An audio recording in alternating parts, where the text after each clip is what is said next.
Tiniyak ni Ana Ramsey na masaya siya sa kanyang kinalalagyan ngayon. Ito ay matapos niyang madawit sa pagiging controversial recently ni Willie Revillame dahil sa pag-rant nito sa kanyang afternoon variety game show sa TV5 na Will to Win.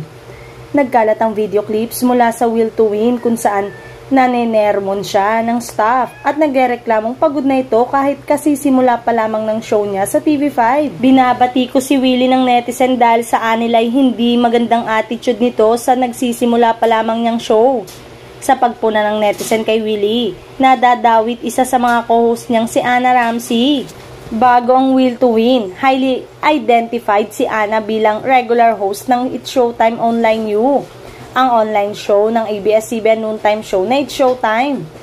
Tanong ngayon ng netizen, hindi ba nagsisisi ang host at disc jockey sa ginawa niyang paglipat sa show ni Willie? Ang iba, kinakastigo si Ana kung bakit pa siya lumipat sa anilay toxic na programa. Ginawan pa siya ng memes tulad ng screenshot niyang mukhang hindi masaya at may caption na yung di mo na alam kung tama pa bang desisyon mo sa buhay. May post kung worth it ba, Ana Ramsey, mas mabuti pa sa It's Showtime.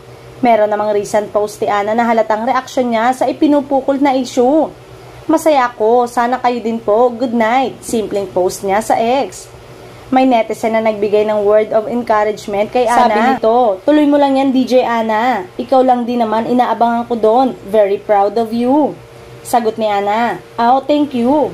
Sa kabila ng issue, may mga nakukuhang papuri si Ana sa pagiging energetic co-host.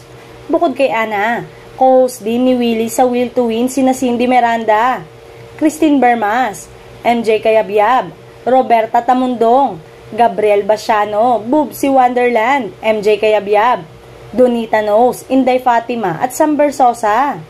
May 10, 2024 nang mag-announce si Ana na lilisanin na niya ang Showtime Online U.